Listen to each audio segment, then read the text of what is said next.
नमस्कार विद्यार्थी मित्रांनो, यूट्यूब चॅनल मध्ये तुमचं स्वागत आहे।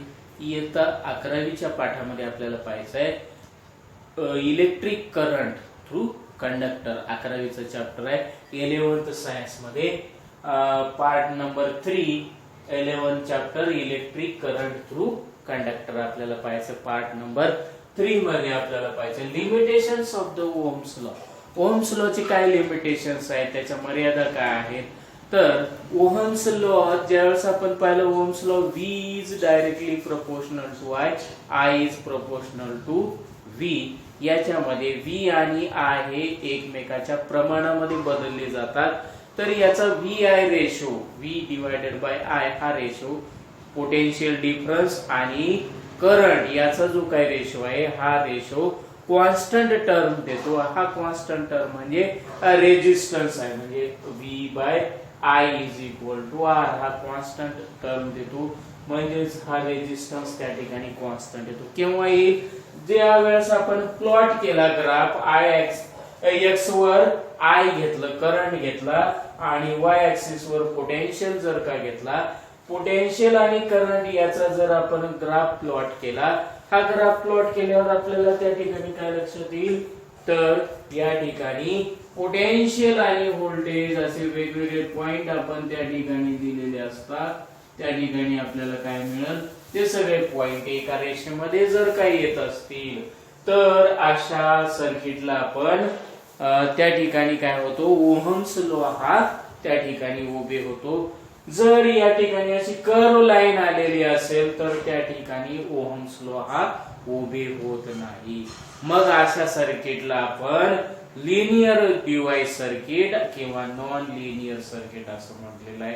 तर त्यामध्ये आपण लिमिटेशन्स म्हणजे मर्यादा काय सांगितलेल्या आहेत, जर का आपण करंट आणि व्होल्टेज एखादा डिव्हाइस घेतला, इलेक्ट्रॉनिक डिव्हाइस घेतलेला आहे आणि त्याच्यामध्ये मेटल्स असतात, वेगवेगळ्या प्रकारचे मेटल्स आहेत, त्या मेटल्स मधून जर करंट प्रवाहित होत असेल तर करंट आणि पोटेन्शियल याचा रेशो जर कॉन्स्टंट राहिला तर त्या मेटॅलिक कंडक्टरवर जो काही रेजिस्टन्स आहे, जो कॉन्स्टंट R आहे, हा रेजिस्टन्स आहे, हा रेजिस्टन्स प्रत्येक ठिकाणी कॉन्स्टंट असेल, प्रत्येक मेटलवर तो कॉन्स्टंट असेल। मग पहिला पॉइंट आपण त्या ठिकाणी काय मांडलेला आहे, this is the first point, the device for which potential difference V versus current curve. जर हा पोटेन्शियल डिफरन्स आणि करंट याचा जर का आपण कर्व काढला, एक्स वाय ऍक्सिस वर आपण ग्राफ प्लॉट केला, तर आपल्याला स्ट्रेट लाईन मिळायला पाहिजे। कशा पद्धतीनं, हे पूर्ण ओरिजिन मधून, ओ या ठिकाणी ओरिजिन आहे, ओ या ओरिजिन मधून जर का इनक्लाइन टू वाय ऍक्सिस आहे, तर काय inclined to y axis are called linear device or ohmic device। कुठून कसा incline झाला, 0 पासून incline to y axis, y axis चा inclination त्या ठिकाणी तयार झाला, xy axis वर inclination त्या ठिकाणी तयार झालेला असेल, तर असा जो काही डिव्हाइस आपण कोणत्याही डिव्हाइसचे आपण त्या ठिकाणी पोटेन्शियल आणि करंट हा जर कर्व काढला, तर तो जर स्ट्रेट लाईन येत असेल, if this is in a straight line, that circuit is called a linear device और ओहमिक डिव्हाइस असं त्याला म्हणूया, लिनियर डिव्हाइस सर्किट किंवा ओहमिक डिव्हाइस सर्किट। मग याच्यामध्ये resistance of these device is constant, म्हणजे याचा रेजिस्टन्स कॉन्स्टंट असेल। हा पॉइंट घेतला, याचा आणि याचा रेशो काढला, समजा या ठिकाणी 1 2, या ठिकाणी 2 2, 1 1 1 1 2 2 3 3, इथं किती आला 2, इथं किती आला 3, पोटेन्शियल 3 डिवाइडेड बाय व्होल्टेज 3, इथं पोटेन्शियल 3 व्होल्टेज 3/3 इज 1, रेजिस्टन्स 1 आला। म्हणजे स्ट्रेट लाईन ज्या ठिकाणी आलेली आहे त्या ठिकाणचा रेजिस्टन्स काय असेल, कॉन्स्टंट असेल। कुठेही करा तुम्ही, कोणत्याही पॉइंट वर तो रेजिस्टन्स मेजर करा, तो कॉन्स्टंट दाखवेल, म्हणजे त्याच्यामधून पास होणार आपण पोटेन्शियल वाढलं तर तेवढ्याच प्रमाणामध्ये त्या ठिकाणी करंट तयार होतो, म्हणून हा लॉ त्या ठिकाणी ओम्स लॉ उभी होतो. V is proportional to I, त्या ठिकाणी V is proportional to I, otherwise त्या ठिकाणी V is proportional to I येणार नाही. म्हणून त्याची लिमिटेशन्स आपण सांगितली की जर का हा जर रेशो जर कॉन्स्टंट येत असेल तर प्लॉट केल्याच्या नंतर स्ट्रेट लाईन कर्व जर दाखवत असेल तर त्या ठिकाणी ओम्स लॉ उभे होतो, किंवा त्या सर्किटला आपण लिनियर डिव्हाइस सर्किट असं म्हणतो. अदरवाइज मग आपल्याला त्या ठिकाणी दुसरा पॉइंट देऊया, त्या पॉइंटला आपल्याला काय म्हणता येते, नॉन ओहमिक रेजिस्टन्स म्हणता येईल. मग याच्यामध्ये काय आहे, several conductors obeys the Ohm's law of conductors are metallic conductor. आता काही मेटॅलिक कंडक्टर टेम्परेचर नुसार बदलणारे असतात. 0 डिग्रीचं तापमान असताना त्याचा रेजिस्टन्स बदलला जातो. काही याचा 0 डिग्री टेम्परेचरला रेजिस्टन्स कमी होतो. मग काही पॉझिटिव्ह टेम्परेचर कोएफिशियंट रेजिस्टन्स असतात, काही निगेटिव्ह टेम्परेचर कोएफिशियंट रेजिस्टन्स असतात. हे सगळे कशामध्ये, नॉन ओहमिक रेजिस्टन्स मध्ये येतात. कारण ओहमिक रेजिस्टन्स मध्ये ओम्स लॉ ने सांगितलं potential is proportional to I. जे डिव्हाइस याच्यामध्ये येत असेल त्याला आपण ओहमिक रेजिस्टन्स म्हणतो. बाकीचे जे आहेत ते नॉन ओहमिक डिव्हाइस मध्ये येतात. त्याच्यामध्ये डायोड आहे, झिनर डायोड आहे, ट्रान्झिस्टर आहे, जे काही इलेक्ट्रॉनिक डिव्हाइसेस असतात ते काय येतात, नॉन ओहमिक डिव्हाइसेस मध्ये त्या ठिकाणी मोडल्या जातात. त्याच्यामध्ये स्पेशल केस मधले काही रेजिस्टन्स असतात. रेजिस्टन्स हे वेगवेगळ्या प्रकारचे असतात. काही रेजिस्टन्स कॉन्स्टंट रेजिस्टन्स असतात, काही टेम्परेचर मुळे चेंज झाल्यामुळे जे आता सांगितलं टेम्परेचर चेंज होणारे रेजिस्टन्स असतात. त्या रेजिस्टन्सला temperature coefficient NTC negative temperature coefficient किंवा PTC positive temperature coefficient. Temperature increase झालं की रेजिस्टन्स काय होणार, इन्क्रीज होणार. टेम्परेचर डिक्रीज झालं रेजिस्टन्स डिक्रीज होणार. टेम्परेचर इन्क्रीज झालं रेजिस्टन्स डिक्रीज होणार. अशा प्रकारचे पॉझिटिव्ह टेम्परेचर डिपेंडन्स किंवा निगेटिव्ह टेम्परेचर असेल, टेम्परेचर वर त्या प्रमाणामध्ये ते रेजिस्टन्स डिपेंड्स असतात. अशा प्रकारचे नॉन ओहमिक रेजिस्टन्स त्या ठिकाणी कर्व डायग्राम त्या ठिकाणी मिळते. पोटेन्शियल इन्क्रीज झालं करंट डिक्रीज होईल, आणि करंट डिक्रीज झाल्यामुळे त्या ठिकाणी काय होईल, निगेटिव्ह टेम्परेचर कोएफिशियंट त्या ठिकाणी तयार होईल. म्हणजे रेजिस्टन्स वाढल्या जाईल, म्हणजे पोटेन्शियल वाढलं करंट डिक्रीज झालं, पोटेन्शियल वाढलं करंट खूपच इन्क्रीज झालं तर रेजिस्टन्स काय होईल, त्या ठिकाणी डिक्रीज होईल. Resistance should be decreases. म्हणजे अशा प्रकारे त्या ठिकाणी पॉझिटिव्ह टेम्परेचर कोएफिशियंट आणि निगेटिव्ह टेम्परेचर कोएफिशियंट अशा प्रकारचे रेजिस्टन्स आपल्याला त्या ठिकाणी पाहता येईल. आता पाहूया निगेटिव्ह, आता पाहूया या ठिकाणी ओहमिक डिव्हाइसेस पाहिलं लिमिटेशन मध्ये. आता नॉन ओहमिक डिव्हाइस कशा पद्धतीचे आहे त्या ठिकाणी पॉइंट पाहून घ्या.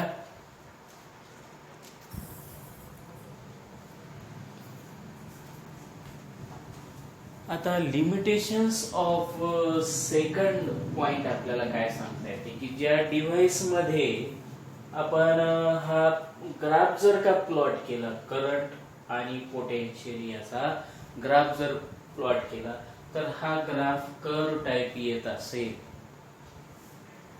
तर कर्व असेल किंवा इतर अशा पद्धतीचा लिनियर कर्व ग्राफ असेल तर त्या डिव्हाइसला आपण काय म्हणणार, non linear device. This is called non ohmic device किंवा non linear device. This is a non ohmic device. म्हणजे काय, the device for which potential difference V versus current I curve is not a straight line or it is a curve graph are called non-ohmic device. They do not obey the Ohm's law. त्याच्यामध्ये ohms law उभे होत नाही. Ohms law केव्हा उभे होईल, R equal to V by I असेल, इथं वेगळं असेल, या ठिकाणी वेगळं असेल, या ठिकाणी वेगळं असेल, या ठिकाणी वेगळं आहे. R equal to V by R, म्हणजे या ठिकाणी R equal to V by R हा कॉन्स्टंट नाही, is not equal to V by I. त्यामुळे रेजिस्टन्स हा प्रत्येक वेळेला त्या ठिकाणी चेंज होतो, म्हणून त्या ठिकाणी ओहम्स लॉ त्या ठिकाणी ओबे होत नाही, म्हणून या डिव्हाइसला आपण नॉन ओहमिक डिव्हाइस असं म्हणतो. मग आता या नॉन ओहमिक डिव्हाइस आपल्याला रेजिस्टन्स कसा बदलल्या जातो. फॉर एक्झाम्पल कोणकोणते आहेत त्याच्यामध्ये, मटेरियल्स, लिक्विड इलेक्ट्रोलाइट्स आहे, व्हॅक्यूम ट्यूब आहे, जंक्शन डायोड आहे, थर्मिस्टर्स आहे, असे वेगवेगळे डिव्हाइसेस त्याच्यामध्ये आपण नॉन ओहमिक डिव्हाइसेस मध्ये पाहतो. थर्मिस्टर एक टेम्परेचर कोएफिशिएंट रेजिस्टन्स आहे पॉझिटिव्ह पीटीसी आणि एनटीसी प्रकारामध्ये. काही डायोड असतात, काही ट्रान्झिस्टर असतात, ते त्यांचा पोटेन्शियल आणि करंट रेशो हा वेगवेगळा असतो, त्यामुळे ते झाले नॉन ओहमिक सर्किट. कारण का त्या ठिकाणी टेम्परेचर डिपेंडन्स आहे, त्यामुळे या ठिकाणी ओहम्स लॉ ज्यावेळेस स्टेटमेंट करत असताना त्या ठिकाणी टेम्परेचरचा उल्लेख केलेला नव्हता, त्यामुळे टेम्परेचर डिपेंडंट नाही. नॅचरल मटेरियल्सची ज्या वेळेस आपण करंट आणि पोटेन्शियल देतो त्यावेळेस त्या मटेरियलचं टेम्परेचर सुद्धा इनक्रीज होते. म्हणजे या ठिकाणी आयसोकोरिक प्रोसेस जी आहे ती आयसोकोरिक प्रोसेस त्या ठिकाणी यांनी मांडलेली नसल्यामुळे ओहम्सनी, त्यामुळे त्याच्या कॅटेगरीमध्ये दोन प्रकार पडले गेले. त्याचं लिमिटेशन झालं, एक ओहमिक झालं डिव्हाइस आणि दुसरं नॉन ओहमिक, ज्याच्यामध्ये ओहम्स लॉ ओबे होतो, तो ओहमिक होत नाही, तो नॉन ओहमिक. म्हणजे हा कर्व टाइप मध्ये येत असेल तर हा नॉन ओहमिक झाला आणि त्याचा रेजिस्टन्स ची लिमिट आहे, limit delta I tends to 0. जर हा करंट काय होईल, टेम्परेचर कोएफिशिएंट मध्ये करंट काय होईल, फ्लो होणारा कमी होऊ शकतो. डेल्टा आय टेन्स टू जर का 0 झालं तर डीव्ही बाय डी आय. हा डेल्टा व्ही कशावर अवलंबून आहे, delta V equal to either it is V minus काय लिहिता येते आपल्याला या ठिकाणी त्याचा जो काही रेशो आहे व्ही बाय 2 किंवा V plus V by 2, delta V by 2. या दोन प्रकारामध्ये आपल्याला त्या ठिकाणी सांगता येईल. Delta V minus delta V by 2 आणि प्लस डेल्टा व्ही बाय 2 हा या दोन याच्यामध्ये काय होतो, चेंज होतो. अप्रॉक्सिमेटली आपल्याला त्या ठिकाणी व्हॅल्यू काढता येते. व्ही एकतर तो काय होईल, पोटेन्शियल डिफरन्स पेक्षा कमी होईल किंवा पोटेन्शियल डिफरन्स पेक्षा जास्त होईल. म्हणजे येणारी जी काही पोटेन्शियल आहे एकतर तो कमी होईल किंवा वाढल्या जाईल. या ठिकाणी वाढला, परत हा असा कमी होऊ शकतो, इकडे येऊ शकतो. त्यामुळे त्या ठिकाणी काय V minus delta V by 2 V plus delta V by 2 म्हणजेच डेल्टा व्ही या प्रकारामध्ये काय होईल, पोटेन्शियल त्याचा ऍक्च्युअल काय होईल, कमी किंवा वाढल्या जाईल. या प्रकारामध्ये आपल्याला लिमिट रेजिस्टन्स काय असू शकतो, delta V by delta I या रेशोवर अवलंबून आहे. करंट किती चेंज झाला आणि पोटेन्शियल किती चेंज झालं, यामुळे हा लिमिटिंग केस मध्ये गेलेला लिमिट आपण त्या ठिकाणी पाहतो. मॅथमॅटिक्स मध्ये लिमिट आणि कंटिन्युटी शिकल्यावर तुम्हाला लक्षात येईल. डेल्टा आय टेन्स टू, जर डेल्टा आय हा 0 कडे जात असेल तर delta V by delta I is resistance non ohmic resistance. त्या ठिकाणी काय तयार होतो, नॉन ओहमिक रेजिस्टन्स त्या ठिकाणी फॉर्म होतो. This is the limitation about the Ohm's law. Ohm's law या ठिकाणी लिमिटेशन्स त्या ठिकाणी आपण पाहिलेलं आहे. आता पाहूया आपण पुढचा प्रकार. त्याच्यामध्ये 11.7 मध्ये आपल्याला पाहायचं आहे electrical energy and power. Electrical energy आणि पॉवर मध्ये आपल्याला एक सर्किट आपण घेतलं. या ठिकाणी एक बॅटरी आपण जोडली, डीसी बॅटरी जोडली, त्याचा पॉझिटिव्ह टर्मिनल हा ए टोकाला जोडला आणि निगेटिव्ह टर्मिनल हा बी टोकाला जोडला. हा रेजिस्टन्स आर आहे. This is a resistance R. हा रेजिस्टन्स आर आपण त्याला काय केलेलं आहे, इलेक्ट्रिकल एनर्जी प्रोव्हाइड केली. इलेक्ट्रिकल एनर्जी किंवा EMF, इलेक्ट्रोमोटिव्ह फोर्स आपण लिहितो EMF, इलेक्ट्रोमोटिव्ह फोर्स. हा इलेक्ट्रोमोटिव्ह फोर्स आपल्याला बॅटरीला जोडल्यामुळं, बॅटरी सप्लाय दिल्यामुळं हा काय EMF आपल्याला कशा पद्धतीने आपल्याला इलेक्ट्रोमोटिव्ह फोर्स लिहिता येईल की the energy supplied by a cell to circulate unit charge once around the complete circuit is called EMF of the cell. EMF of the cell चं काम काय? हा झाला EMF of cell. याला आपण EMF सेल असं म्हणतो. याचा इलेक्ट्रोमोटिव्ह फोर्स आहे. हा इलेक्ट्रोमोटिव्ह फोर्स काय करतो, single charge which can rotate round a one complete path or one complete circuit. एका कंप्लीट सर्किट मध्ये हा इलेक्ट्रॉन इकडून या ठिकाणी पॉझिटिव्ह कडे येईल, त्यावेळेस काय होईल, करंट त्या ठिकाणी डेव्हलप होईल. म्हणजेच आपल्याला EMF हा काय सांगता येईल, what is a EMF. EMF म्हणजेच काय सांगता येते की त्या ठिकाणी चार्ज किती गेला आणि त्या ठिकाणी पोटेन्शियल किती तयार झालेला आहे. पोटेन्शियल त्या ठिकाणी चार्ज गेल्यामुळे त्या ठिकाणी पोटेन्शियल त्या ठिकाणी डेव्हलप झालेला आहे. ते पोटेन्शियल म्हणजेच इलेक्ट्रोमोटिव्ह फोर्स आहे.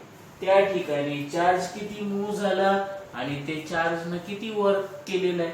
म्हणजे आपण सरळ सरळ हे काय झाला, फोर्स आहे.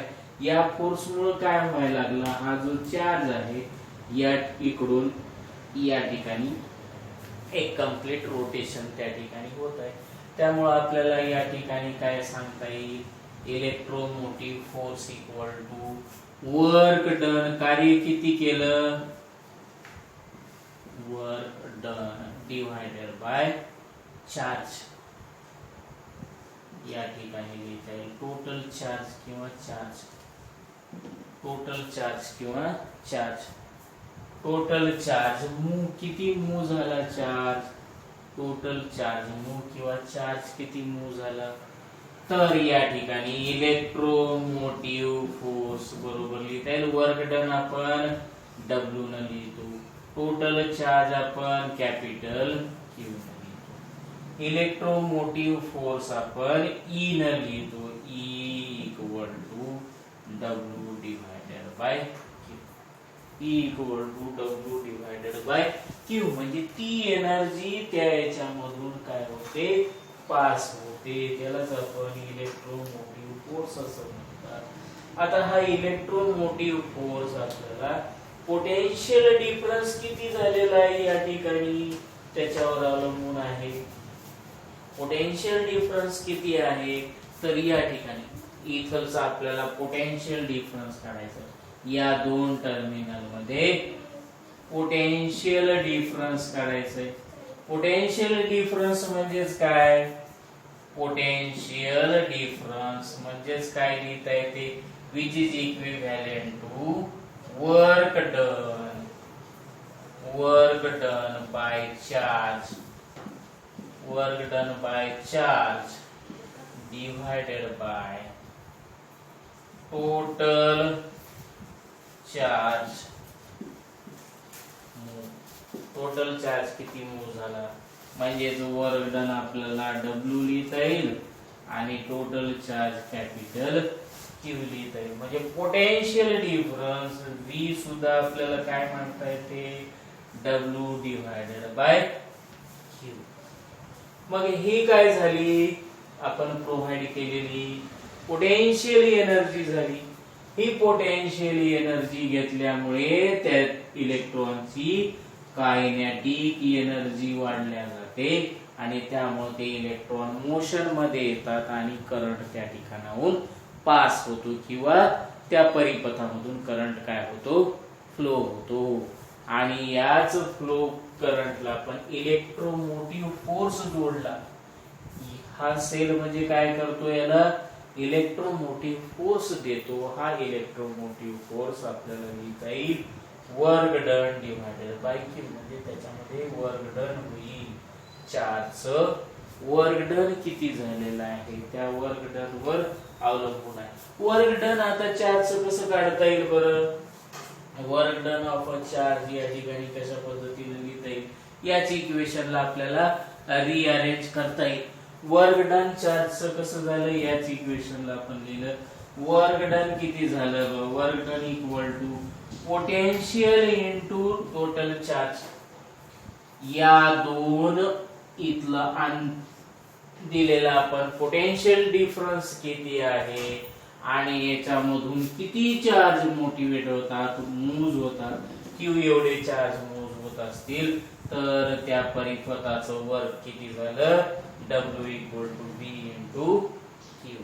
म्हणजेच V equal to W by Q और W equal to V into Q आपल्याला ते या ठिकाणी आपल्याला मांडतो. म्हणजे आपण या ठिकाणी त्याची इलेक्ट्रिकल एनर्जी किती आहे, इलेक्ट्रिकल एनर्जीचं इक्वेशन्स आपण त्या ठिकाणी मांडलं आणि त्याच बरोबर आपण या ठिकाणी त्याचं एनर्जी इक्वेशन मांडलं. मग एनर्जी इक्वेशन बरोबर काय लिहिलं आपण, Q इंटू V लिहिलं. बरोबर आहे, V इंटू क्यू. मग आता आपल्याला आणखी या ठिकाणी सांगता येईल की चार्ज म्हणजे चार्ज काय लिहिता येईल आपल्याला, Q इक्वल टू करंट म्हणजे काय सांगितलं आपण, current I equal to Q divided by delta T. एवढ्या टाइम मध्ये किती चार्ज फ्लो झाला त्याला आपण काय म्हणतो, करंट म्हणतो. पहा बरं, I equal to Q divided by delta T. आपण ही करंटचं इक्वेशन पाहिलं पहिलं. मग या इक्वेशनला आपल्याला Q बरोबर काय लिहिता येते, Q equal to delta T into I लिहिता येईल. मग या इक्वेशनला काय लिहिता येईल, पाहिजे इक्वेशनला Q ची किंमत टाका, V इंटू I इंटू काय लिहिता येईल आपल्याला, delta. V into I into delta T. म्हणजे हे इक्वेशन आपल्याला मिळालं. हे इक्वेशन काय झालं, energy equation. This equation is a energy equation. हे एनर्जी इक्वेशन झालं. या ठिकाणी W is a energy, work is a energy, work is a energy. कार्य कसं झालं, या ठिकाणी work equal to VI delta T. VI delta T एवढं त्या ठिकाणी कार्य झालेलं आहे. म्हणजे वर्क डन त्या ठिकाणी झालेलं आहे. म्हणजे या ठिकाणी आपल्याला वर्क एनर्जीचं इक्वेशन्स आपल्याला त्या पद्धतीने आपण मांडलं. इलेक्ट्रिकल एनर्जी आणि आपण त्या ठिकाणी इलेक्ट्रिकल एनर्जी डेल्टा यू लिहिलं. म्हणजेच हा काय झालं, VI डेल्टा टी. हे काय झालं, डेल्टा यू झालं. म्हणजे एनर्जी आहे, एनर्जी काय आली, V into I into delta T. This energy equation, this is the electrical energy equation. Electrical energy equation हे काय झालं, इलेक्ट्रिकल एनर्जी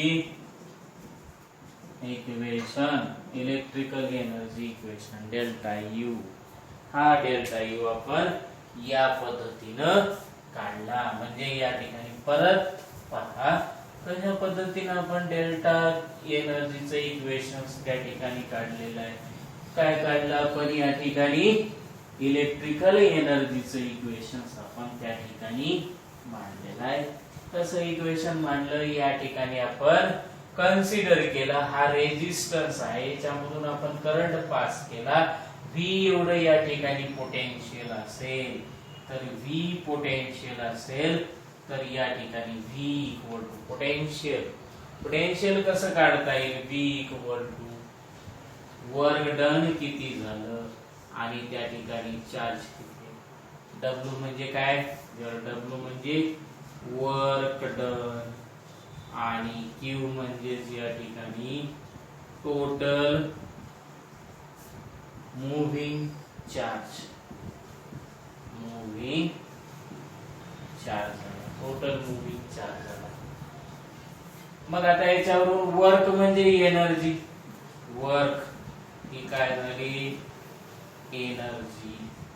कोणती झाली? वर्क म्हणजे electrical energy. Work equal to electrical energy. आणि कशाने लिहिली आपण? डब्ल्यू ने लिहिली. म्हणजे डब्ल्यू बरोबर याला इम्प्लाइज केलं वरच्या इक्वेशनला. डब्ल्यू बरोबर काय लिहिता येईल? बी इंटू क्यू. याला इक्वेशन 1, याला इक्वेशन 2. परंतु करंट बरोबर आय बरोबर काय लिहिता येते? Q divided by delta T. याला इम्प्लाइज केलं. क्यू काढा. क्यू बरोबर आय इंटू डेल्टा टी. याची किंमत इथं टाका क्यू मध्ये. W equal to V delta T. Equation या ठिकाणी तयार झालं. परंतु डब्ल्यू म्हणजेच काय? Energy. W equal to work done. आणि ते आपल्याला लिहिता येते डेल्टा यू किंवा डेल्टा आय ने लिहितो. Internal energy. I for internal energy. Delta I equal to I N two delta T N two काय लिहिता येते? व्ही. V delta T. या पद्धतीने आपल्याला त्याचे इक्वेशन्स मांडता येईल. आता पॉवर म्हणजे काय सांगता येते? पॉवर इक्वल टू कोणत्या याचा आपल्याला पॉवर काढायचं असेल तर पॉवर म्हणजे काय सांगता येते या ठिकाणी? Work divided by time. कमीत कमी वेळेमध्ये जास्तीत जास्त कार्य करणं म्हणजे त्याला आपण पॉवर असं म्हणतो. मग पॉवर कशा पद्धतीने काढता येईल आपल्याला? पॉवर इक्वल टू आणि त्या ठिकाणी आपल्याला लिहिता येते की कमीत कमी वेळामध्ये जास्तीत जास्त कार्य कशा पद्धतीनं केले जाते त्याला आपण पॉवर म्हणतो. That power we can represented as power equal to work done divided by time taken. मग आता आपण पाहूया या ठिकाणी पॉवर कशा पद्धतीने काढायचं. Power of the circuit. हे लक्षात आलं तुमच्या. आता या ठिकाणी पॉवर आपल्याला त्या ठिकाणी फाइंड आउट करायचं. पॉवर कशा पद्धतीने काढता येईल आपण पाहूया. पॉवर किती आहे या सर्किटचा आपल्याला पॉवर किती आहे हा पॉवर आपल्याला त्या ठिकाणी फाइंड आउट करायचा आहे. पॉवरचे इक्वेशन्स आपण पॉवर बरोबर काय लिहिता येईल आपल्याला या ठिकाणी? पॉवर इक्वल टू कार्य आणि time. Work divided by time. कमीत कमी वेळामध्ये जास्तीत जास्त कार्य किती झालेलं आहे? वर्क आपण काढला. Work power P equal to work काय आलेलं आहे आपण? V delta T I divided by time किती आहे? Delta T. पण डेल्टा टी कॅन्सल झालं. P equal to V into I. P equal to V into I. म्हणजेच या ठिकाणी आपण पॉवर पी काढला. त्या सर्किटचा पॉवर पी काढला. पॉवर पी शॉर्ट इक्वेशन कसं लिहिता येईल? पॉवर पी म्हणजे वर्क कशाने दाखवलं आपण? Delta I divided by delta T. Delta I divided by delta T ने आपण पॉवर दाखवलेला आहे. Delta I bye delta T ने आपण पॉवर दाखवतो. आणि याच्यावरून आपण पॉवर पी काढलं. डेल्टा आय दाखवा किंवा डेल्टा यू ने रिप्रेझेंट करू. याला काय करूया? पुस्तकामध्ये दाखवल्याप्रमाणे डेल्टा यू एनर्जीनं रिप्रेझेंट केलेलं आहे. डेल्टा यू आपण एनर्जी साठी वापरलं. Delta U by delta T work with respective time. Work किती आलं? V delta T I divided by delta T. हे कॅन्सल झालं.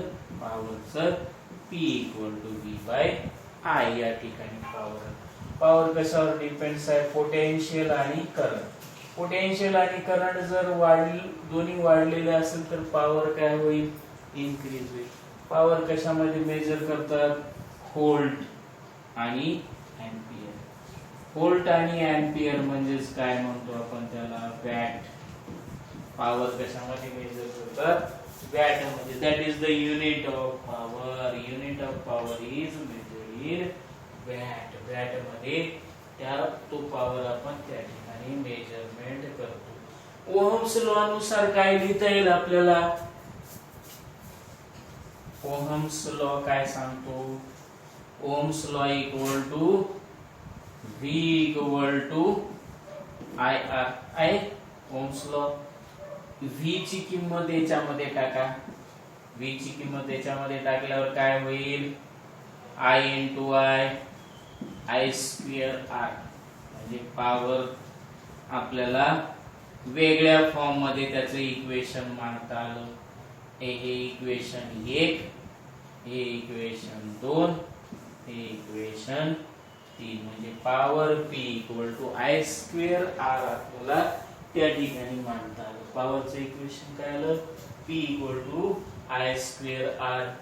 किंवा आपल्याला I ची किंमत टाका इथं या इक्वेशन वरून. और implies I equal to V by R. I equal to V divided by R. याच्यामध्ये किंमत टाका वरच्या याच्यामध्ये. और P equal to काय लिहिता येईल? I ची किंमत टाका V गुणिले V square divided by V square divided by R.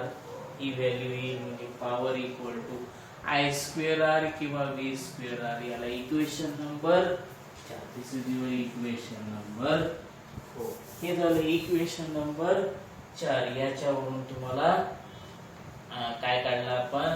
पॉवरची व्हॅल्यू आपण त्या ठिकाणी काढलेली. आता आपण याच्यामधला एक एक्झाम्पल पाहूया.